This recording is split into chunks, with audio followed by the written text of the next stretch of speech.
Student, I am Sasi Nigam from Asanesa English School and the Good Shepherd Education Center. Welcome to our online classes in the first class 6 English medium. बच्चों, हम आपको पाठ 7 के से book read करा रहे हैं, उसी को कंटिन्यू करते हैं। तरकारी वाली और ब्राह्मणी दोनों ही इस लेन देन से खुश थी। राजमहल में कई जोड़े राजहंसों के थे। वे मोती चुगते थे। राजा को ये नियम था कि जब राजहंस मोती चुग लेते तब भोजन करता था। एक दिन मोती चुग गए, इस कारण राजहंसों का दाना नहीं मिला। राज परिवार भूखा ही रहा। सारे नगर भर में ये बात फैल गई।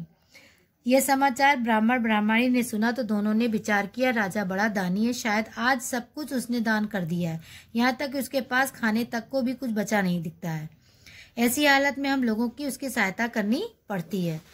इसके बाद ब्राह्मण ने अपनी पत्नी से कहा, तू कहे तो इनमें से कुछ भी राजा को दे आऊं। ब्राह्मणी ने कहा, हाँ, मैं रोज इनके बदले में सौदा लिया करती हूँ, तुम्हारी इच्छा हो तो दे आओ, किसी दिन राजा के यहाँ से उसे 1000 गुना मिल जाएगा। ब्राह्मण पोटली सिर पर रखकर राजा के पास पहुंचा। राजा ने उसका आदर सत्कार करके पूछा, कहिए महाराज, सेवक को क्या आज्ञा है?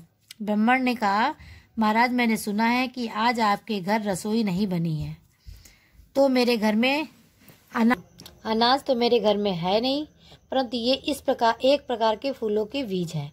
इनके बदले में भाजी, तरकारी और खाने पीने की चीजें मिल जाती हैं। आप इसे मेरी तुच्छ भेंट स्वीकार कर लीजिए। ब्राह्मण ने पोटली खोलकर रख दी। राजा देखकर चकित हो गए।